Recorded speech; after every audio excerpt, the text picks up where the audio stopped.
Florida Governor Ron DeSantis blasted the Inflation Reduction Act during remarks on Thursday. He specifically took ire with the IRS provision in the legislation. In the Inflation Reduction Act, there is $80 billion of increased funding for the IRS. The landmark $430 billion climate, tax, and healthcare bill passed without Republican support.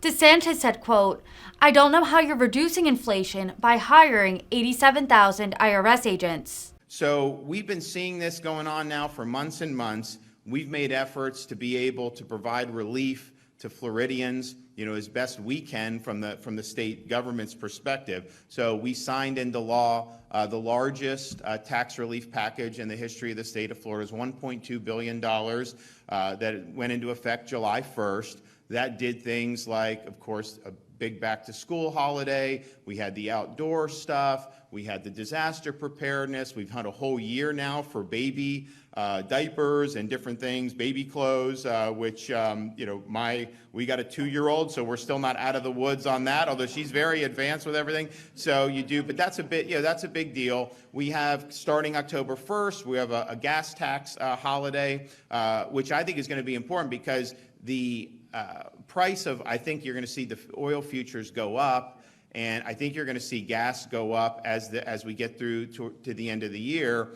And if you look at this Inflation Reduction Act that they did, which I don't know how you're reducing inflation by hiring 87,000 IRS agents, but nevertheless, that's what they're doing. And those IRS agents, they're going after basically people the government disfavors. These limousine liberals have accountants and lawyers. They're not going to be really suffering. It's going to be the sole proprietor, the mom and pop, the handyman, the Uber driver. Those are the people that are going to get hit. And the problem is the audit itself is debilitating for these people. They don't have the wherewithal to even defend themselves. And so it's basically, from the IRS's perspective, they view it as low-hanging fruit. And they think that they can squeeze a lot of folks by doing that. So that's, I think, unfortunately, what you're going to be able to see on that. And I think it was very irresponsible that they would be doing something like adding 87,000. They're not adding 87,000 people at the southern border. I can tell you that because the fentanyl is coming in and all the other problems are still coming in. But within that Inflation Reduction Act, quote unquote, they actually have taxes on energy. You have oil and gas taxes.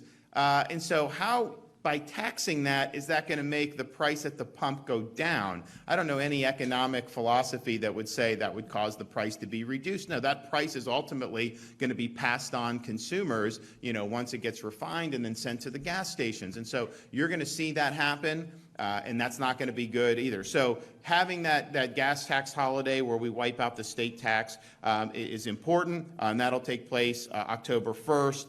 And we've also done a lot of stuff to invest in things like workforce education, just because you need truck drivers, you need all these key people to keep the supply chain going. We solve all these disruptions. We have more stuff coming into our ports now as a result of that because we said we're open. We had a company move from California to Jacksport in Jacksonville because they knew that they had confidence in what Florida was doing. So all that, those matter, and we're doing what we can. But we also want to find innovative ways to continue to provide relief for Floridians.